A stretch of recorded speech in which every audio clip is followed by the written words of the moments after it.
السلام عليكم ورحمة الله وبركاته.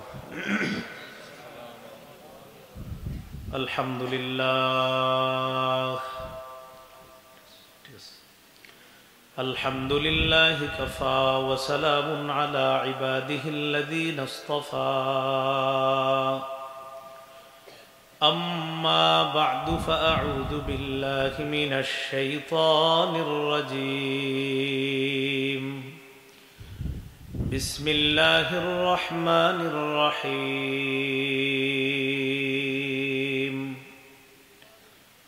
ويؤثرون على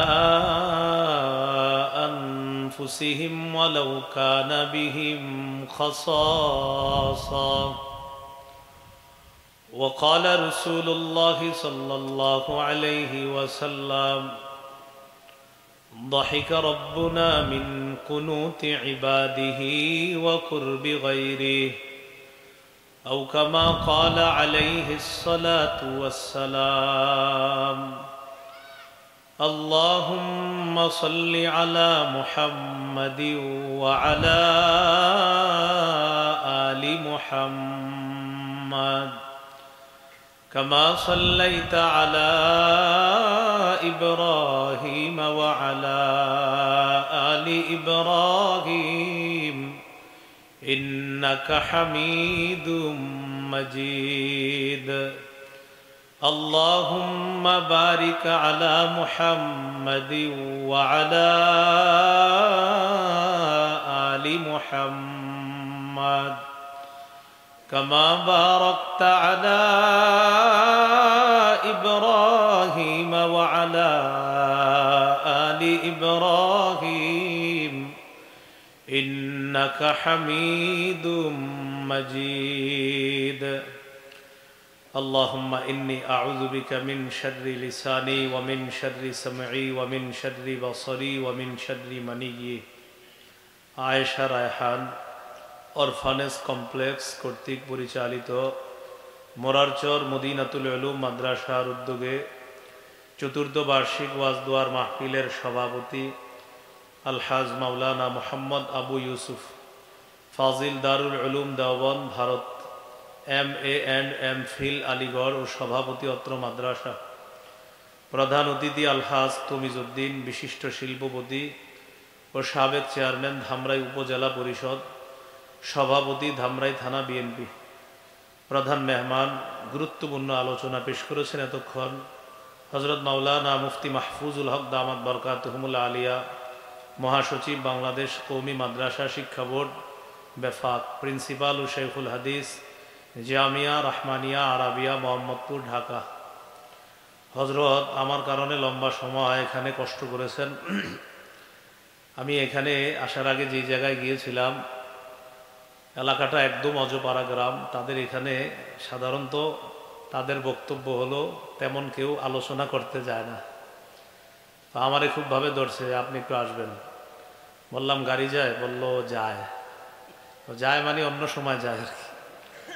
বৃষ্টি হয়েছে, ওখানে গিয়ে গাড়ি রাখার পরে 2 কিলোর মতো হাঁটা লাগছে এই হাঁটা রাস্তাতে। যাই হোক, মানুষগুলো আসলে বুঝলাম যে ওখানে সব বেদাতি যারা আছে এই সমস্ত মানুষগুলাই যায়।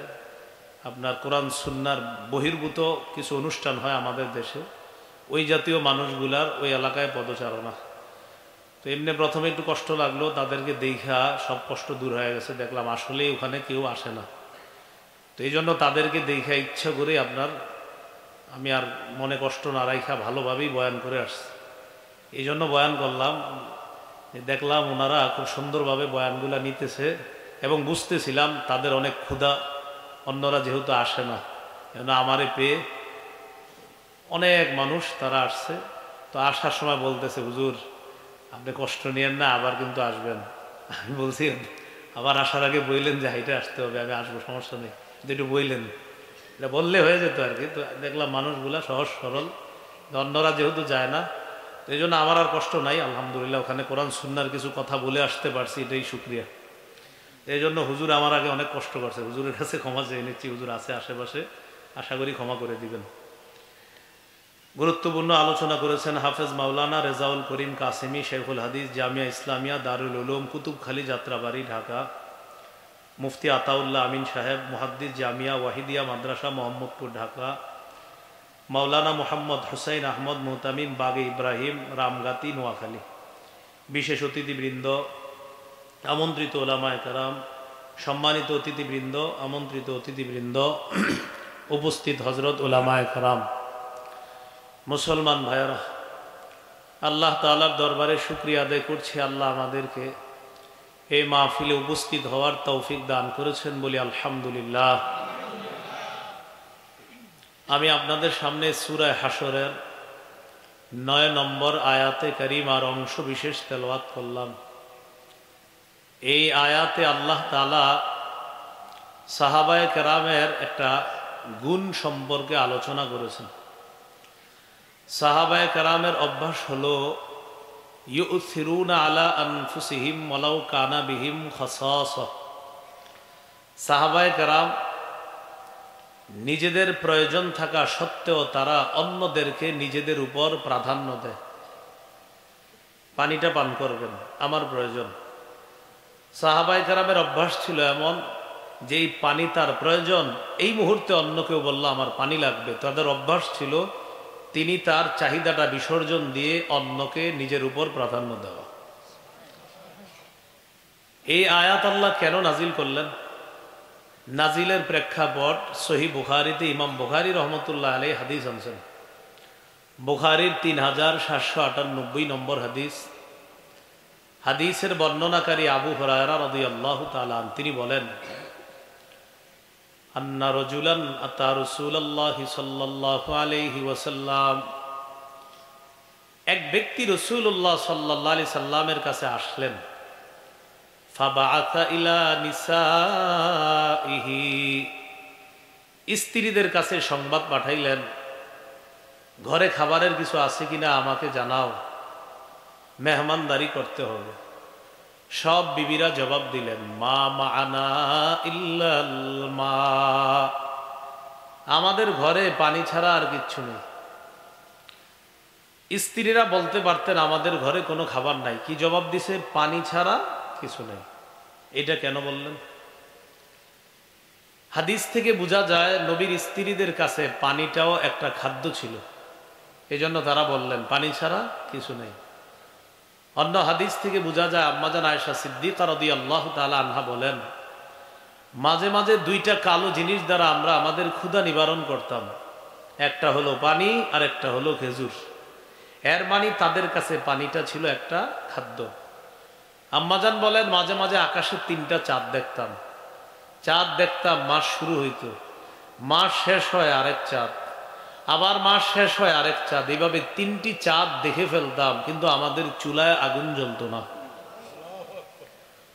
তা আম্মাজানরা জবাব পাঠাইলেন, ফাকুলনা মা মাআনা ইল্লাল মা, আমাদের কাছে পানি ছাড়া আর কিছু নাই। ফাকালা রাসূলুল্লাহ সাল্লাল্লাহু আলাইহি ওয়াসাল্লাম, মান ইয়াযুম্মু হাযা আও ইউদিফু হাযা, তোমাদের মধ্যে কেউ আছে কিনা আমার এই মেহমানকে মেহমানদারি করবা? ফাকালা রাজুলুম মিনাল আনসার, আনা ইয়া রাসূলুল্লাহ, হুজুর আমি আপনার মেহমানের মেহমানদারি করব। আনসারি সাহাবী মেহমানকে নিয়ে গেলেন। ফানতালাকা বিহি ইলা ইমরাআতিহি, মেহমানকে বিবির কাছে নিয়ে গেলেন। বিবিকে গিয়ে বললেন, আকরিমি দাইফা রাসূলিল্লাহি সাল্লাল্লাহু আলাইহি ওয়াসাল্লাম, মেহমানকে সম্মান করো, এটা সাধারণ কোনো মেহমান না, এটা আল্লাহর রাসূলের মেহমান। কার মেহমান? রাসূলের মেহমান সাল্লাল্লাহু আলাইহি ওয়াসাল্লাম। স্ত্রী যে জবাব দিলেন আপনারা আবার অবাক হবেন। স্ত্রী বললেন, আপনি মেহমান আনলেন বলে আনবেন না? মা ইনদানা ইল্লা কুতুস বিয়ানিনা, বাসায় বাচ্চাদের খাবার ছাড়া আর কোনো খাবার নাই। আমি খাবো এই খাবারও নাই, আপনি খাবেন এই খাবারও নাই, বাচ্চাদের জন্য আমি কিছু খাবার তৈরি করেছিলাম, এছাড়া আর কোনো খাবার নাই। স্বামী তার স্ত্রীকে বললেন, 3টা কথা মন দিয়ে শোনো, যা হওয়ার হয়েছে, মেহমান আল্লাহ রসুলের, এটা মাথায় নাও। 3টা কথা শোনো। 1, হাইয়ি তাআমাক, বাচ্চাদের খাবারটাই প্রস্তুত করো, এটাই মেহমানকে দিবে। 2 নাম্বার ওয়া আসবাহি সিরাজা, বাতি জ্বালাও ঘরের। 3 নাম্বার ওয়া নাউমি